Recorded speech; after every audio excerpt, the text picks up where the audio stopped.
welcome to my talk. My talk title is Reading Rails 1.0 Source Code. So, yes, I'm Masafumi from Tokyo, Japan. So this is the Tokyo Tower photo. And and I'm here in Amsterdam. It's a beautiful city, so I'm so happy to be here. And actually, it's my second time to visit Amsterdam. The last time it was 10 years ago, only one night stay, I remember.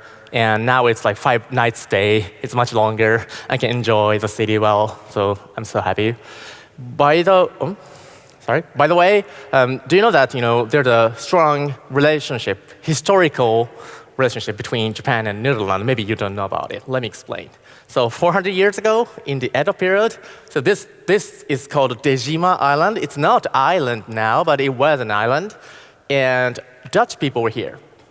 And Dutch people were only Westerners in Japan at the time because we closed our country, but we welcomed Dutch people only. So, we imported many Western knowledges, cultures from Dutch people. So we have a strong relationship. And by the way, this is not a photo from anyone, like random people. This is a photo I took myself when I visited Nagasaki for Rails Girls. You know Rails Girls? I worked for Rails Girls as a coach often, like more than 10 times. Okay, so it sounds like a history class, right? And it is. It is. Yep. It's a talk about history. But of course, the talk history about Rails, right? Rails 1.0 code. So let me introduce myself a little bit. My name is Masafumi. So Okura is my family name. Masafumi is my given name. But in Japan, we put our family name first. So my handle is Okura Masafumi. Call me Masa. And I work as a freelance web developer. I'm always looking for job opportunities, especially outside of Japan. And there are some activities of my own. And the most famous one, I guess, is Kaigi on Rails, which Chris mentioned in the introduction. I'm going to talk about it a little bit later. And I host Ruby communities in Japan, Ruby meetups in Japan. One of them is for reading code for 2 hours. So we've read, for example, a rack source code for 2 hours exclusively. It's so tiring, but it's so it deserves. And Alba is my own take on JSON serialization jam, and so on and so forth. And the public speaking, actually, so raise your hand if you are going to the Friendly RB. Cool. See you there. I'm giving a talk, different talk. So don't worry, not same talk, okay? And my favorite method is instance evil. I'm a big fan of metaprogramming. And this is Kaigi on Rails website for this year. So let's take a look at the date. 3 weeks ago, 3 weeks later. 3 weeks later, 10 days later when I go back to Japan. So yeah, and we have 2 keynote speakers, Morohashi-san and Samuel Williams. Maybe you know Samuel Williams. He's a maintainer of Rack and Falcon. And so last year, it was a domestic conference. Only Japanese was used. But this year, we use English web content on the website. And we also welcome a few English speakers. One is Marco. So actually, Marco is giving a talk about Reaction View after my talk.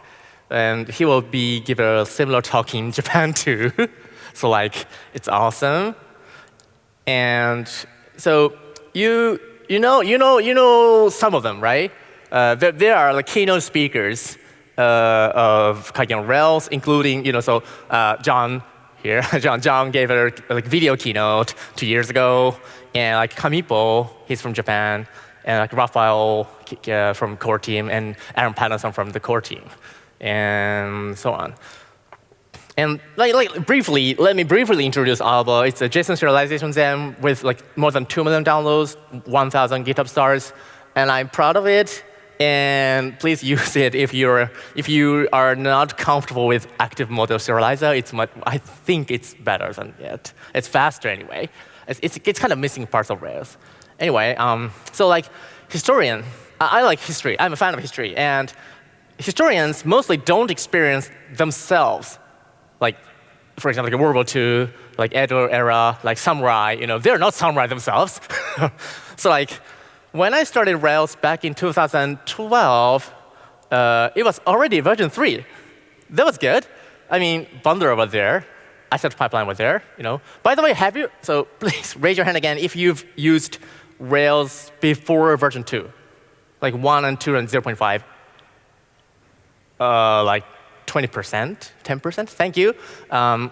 It's not me. I haven't used Rails 1. It's funny. But then, why me? I mean, why am I going to give a talk about Rails 1? Here are some background. So back in 2018, this guy, maybe he, over there. He's Matsuda-san, Akira Matsuda, Ruby committer, Rails committer, and Kaminari author. Maybe you've used Kaminari, right?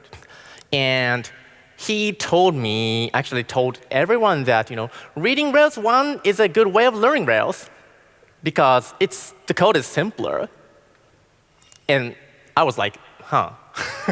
Well, seriously, I mean, it was old back then, it was already old. But then, maybe you don't know her, like she's Shioi-san. She implemented happy eyeballs for Ruby, and she became a Ruby committer recently, so she took his word seriously, so she wanted to read Rails 1. But at the time, she had only 3 months experience of Rails developer. Obviously, it's so hard for her to read Rails 1. And then, I was doing some mentorship work at the time, back in 2018, so I said, oh, no, I can't help you. Really? No. I mean, some code was really complex. I don't mention the code, but routing. So Aaron mentioned rewriting routing, right, in the first panel. So before rewriting, it's so complex. I couldn't read it. But I also found that it's kind of interesting. It's interesting to read code. And this is last year, but a friend of mine started a new meetup called Shinme Sprout RV in Japanese, and in which they also read Rails 1. And I joined like helper, So that's the reason why I'm here. And of course, I believe understanding past is the key to understanding present and future. Okay, so 20 years ago, Rails 1.0.0 was released. So it's interesting because can you see the download number? The 7,000, only 7,000. It's much less than the current download number, of course. And do you remember this logo? Yeah, right? I remember this because back in 2012, the logo was still this one, but they rebranded it, recreated the logo like somewhere. By the way, I'd recommend this talk from Robbie Russell at the Rails World this year, I guess. It mentions all nostalgic features of Rails. So in this talk, I'm going to talk about code. But if you want to know more about features of Rails, then you should head to this talk, which I was told by himself, Robbie Russell, 3 days ago. Yeah. So let's talk about statistics a little bit. So this is do you know clock tool, CLOC, count lines of code? I use it all the time to count lines of code, obviously. In Rails 8, we have more than 350,000 lines of Ruby code, which is a lot. Compared to Rails 8, Rails 1.0.0 only has 52,000 lines of Ruby code, right? So if I calculated correctly, then there's 7 times more Ruby code right now compared to the Rails 1, which is interesting because Rails 8 minus Rails 1 is Rails 7 times. So maybe next year we have, I don't know, 50,000 lines of Ruby code added. I don't know. I'm joking. Anyway, when we run ls command for Rails with Rails 8 repository, it looks like this. I'm sorry, maybe there's no Claude MD. Maybe that's my local file. But anyway, I'm so sorry. There are a lot of directories and files, and it looks like this with Rails 1. It's much simpler, much simpler. And let's take a look at these two ls results. And then, we noticed that there are 5 components from Rails that still remain from V1 to V8. Action Mailer, Action Pack, Active Record, Active Support, and Rail Ties. So Rails has been a web framework that follows MVC patterns from day one, obviously. But the active model was not present at the time. So Active Record was model, and Action Pack is view and controller. It also extended Ruby itself with active support back like 20 years ago. And the interesting thing is that, Action Mailer, Action Mail existed 20 years ago. So, no active model, no active action like cable, things like that, but still, it supported email at V1. So it's kind of interesting. I know, David, loves email so much, obviously. And let's talk about active support first, because I know you and I love it. And I'd like to show you how it runs. I hope so. So this is a pre-recorded video. And when I run Rails version command, it shows 1.0.0. OK, cool. Let's run Rails new with my app. Then it causes an error. And what is an error?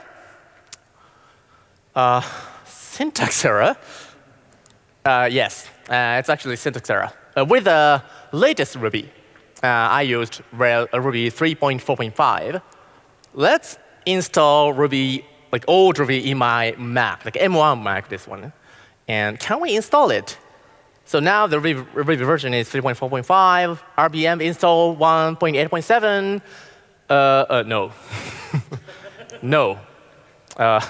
Build failed. It's too old, unfortunately. So I'm so sorry that I cannot show you how it runs, Rails 1. I know it's technically possible, maybe. Have you ever tried it? No? Oh, one person tried it, cool. So there should be some ways, but I don't want to get into trouble. So let's talk about, so from now, just reading code. Let's talk about this. No mistake. Guess it? What is this? Blank. Literally, it was blank, right? So sorry to make many jokes. So let's open up Vim. Actually, it's NeoVim to read Rails 1.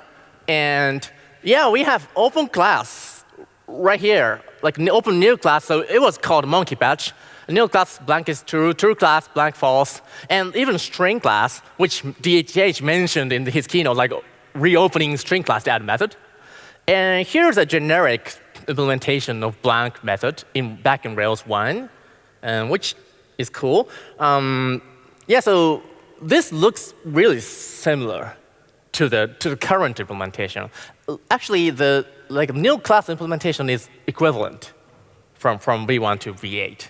The difference is that string blank method implementation is much more sophisticated now.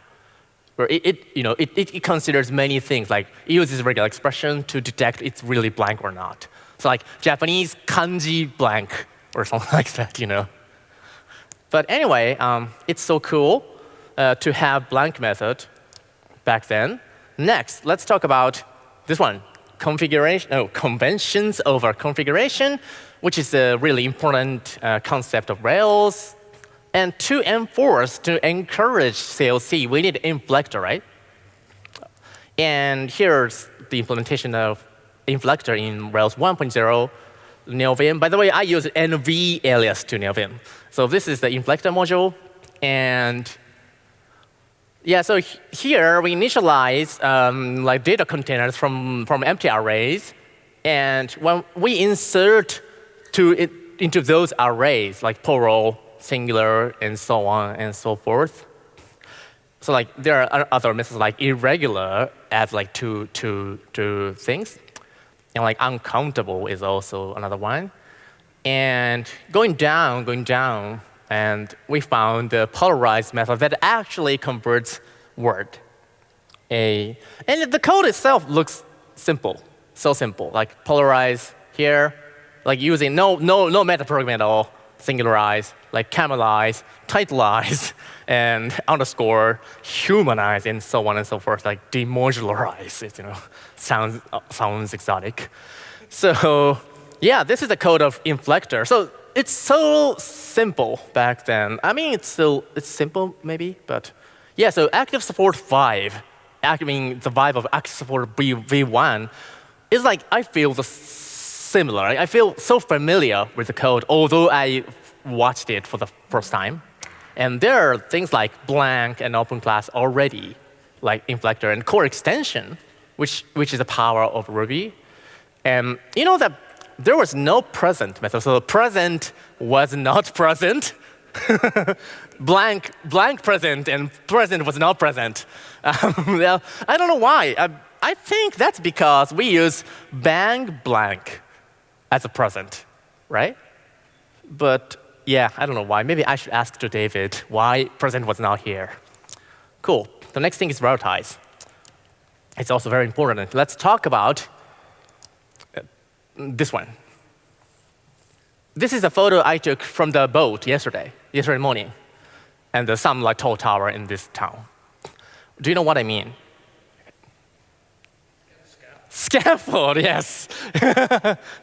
Yeah, let's talk about scaffold. So the scaffold generator code in version 1.0 looks like this. So when I open up scaffold generator, there are some utility classes, right here, and here's scaffold generator inheriting from Rails generator named base class, and there are many readers for like many controllers, and we initialize.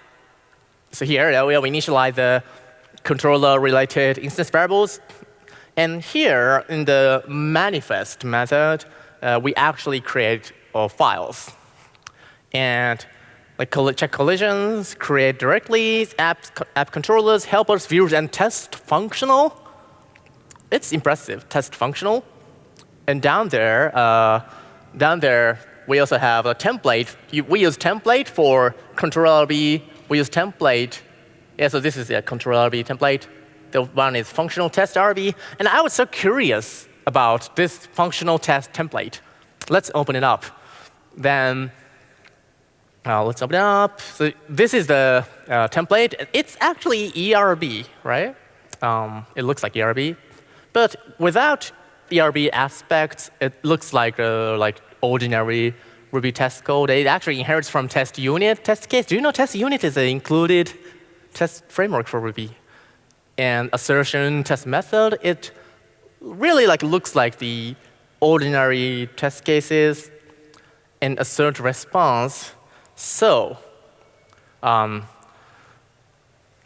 I think there's a typo. It must have been it must have been a feature like 20 years ago. Because 20 years ago, it's like ancient age for me at least. But still generators. So automating code generation, it works, right?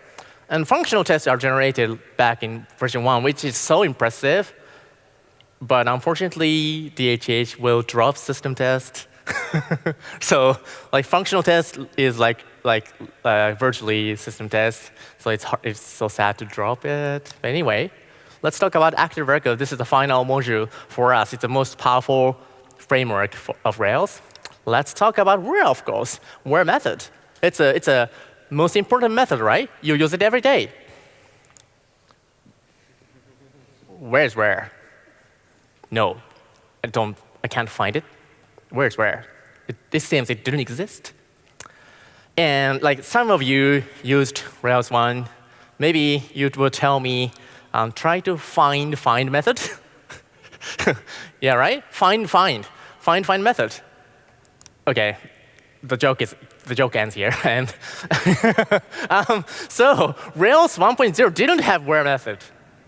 So how do we create queries? Well, find method exists now, but it existed for various kinds of different purposes, including first, all, order, and include. So now we have separate method for each, of course, but back then it was all in one style. And we also had this is like magic method, but it was called dynamic finder. Find by email and name and address and tell and things like that. It was used with metaprogramming using method missing. The funny thing is that they're all in one file. It's called base RB. Let's open it up. So when we open base RB file, it looks like this. And we go down and down. Actually, we search base class. It's here. And yeah, so inherited metaprogramming is here. It inserts subclasses array. And down there, and I gave up. I tried to search def where, which pattern not found. And when we search def find, it is. And it's a bit long. It's not too long, but it's a bit long and long. Let's go up to the beginning of the method. So now, here, like option-related thing, we can just ignore. And here, case args.first. When first, then it calls find again with all option, with like limit one option, and then calls first method. And when it's all, then it queries with this line. Of the 2 lines up, yeah, and find with association or find by SQL method. It calls it directly, and else it does some complex thing. Actually, so there's no RL back then, so it combines SQL string here. And then they count ID size. When it's 0, it's error. When 1, only 1 result. And otherwise, go down there a little bit. Yep. They're complex logic, ID list, and find all again here. So it's kind of complex. I mean, now we use find only with IDs, but back then it does everything. And find by SQL looks like this. It's only 1 line of code. It calls select all directly, like less layers of abstraction back then. And yeah, this one is method missing. Some of you might love dynamic finders. It's the implementation here. And so comments a little bit dimmed. And so when it matches find underscore by underscore and blah, blah, blah, blah, blah, blah, blah, blah, blah, blah, then it extracts finder here, and then it extracts attribute name here, and then it extracts condition here, and then call find method again. So basically, it just calls find method with various options, arguments. And if it matches find or create by underscore, then it calls find and then create. And else, of course, it calls super to raise method missing. Cool, isn't it? Yeah, I mean, in Japan we sometimes call like Ruby is like alcohol. When we use Ruby too much, then we get drunk. And it looks like this. OK, and of course, the association is so important. So association looks like this. Open up association RB file, and yeah, append feature, and lots of comments here. So long. And class method here. And yeah, we reached has many. So what does has many do? Well, it defines methods, right? It defines many methods. So it's also long, quite long.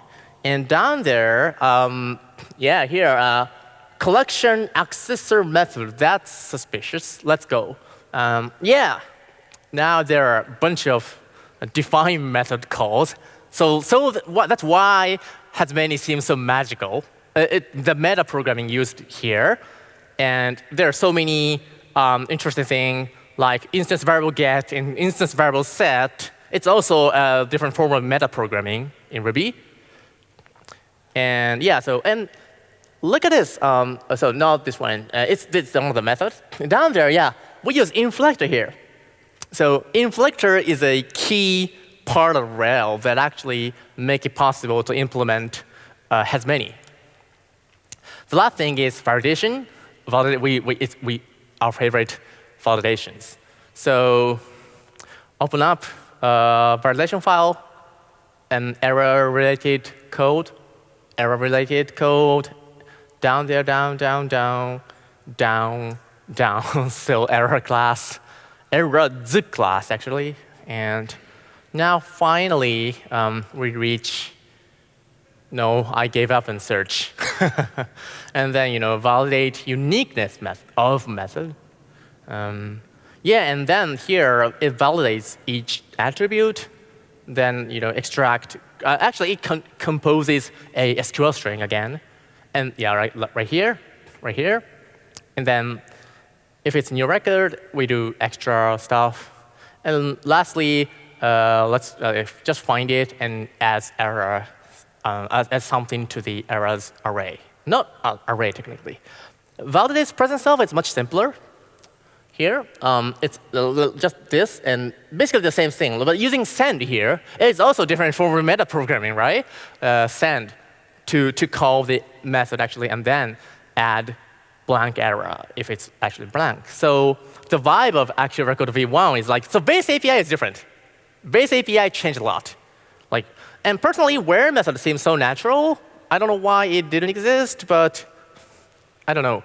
And this dynamic finder is maybe too magical, somewhat, kind of over-engineered. Maybe you agree or disagree. And association feels so similar, so almost the same. And validation was not sexy, sexy validation now. It was not sexy, but it works, and it's so readable, good code. And friendly DSL validates something, has mainly something, then the meta programming used inside. So my talk is close to its end. So maybe you saw the description of this talk. And I said, what makes Rails Rails itself? What core parts of Rails still remain after 20 years?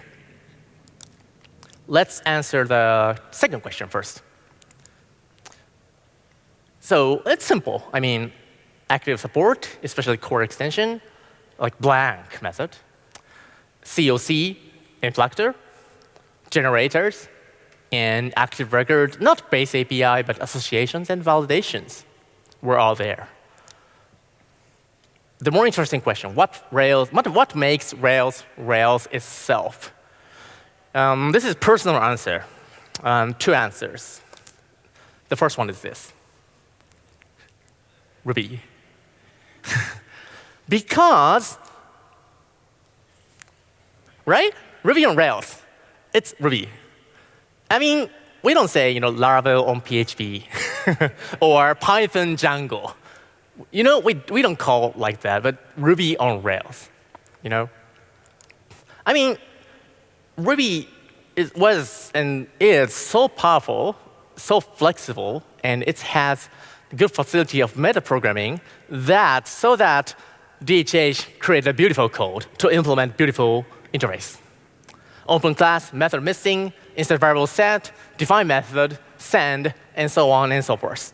And Ruby supports DSL-heavy interface of Rails, such as association and validations. It hides the complexity behind DSL. So that's a kind of takeaway from a talk. It's always good to hide complexity back, behind something, behind beautiful interface. Another answer is developer happiness. So developer happiness at its core. So from version 1, Rails has prioritized developer happiness. Yeah, I mean, core extensions, COC. So DHH said, shoot yourself ahead or something in his keynote.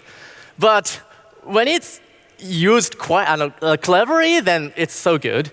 And although some new ideas have been implemented for 20 years, of course, but some of them were already there in V1. So simplicity and conceptual compression was realized in V1. So yeah, we looked at the code, the power of Rails V1, and now we have Rails 8.1 beta yesterday, right? So Rails has been great for 20 years, and then the future it will be even better, I guess. And we cannot wait to see the awesome new things from Rails and its community. And this is the last slide of my talk. This QR code is a link to my personal website, actually, which is created by Ruby, not Rails, but Ruby. And here are some links to my social media accounts. So I'm looking forward to talking with you after this talk. Thank you. Happy hacking.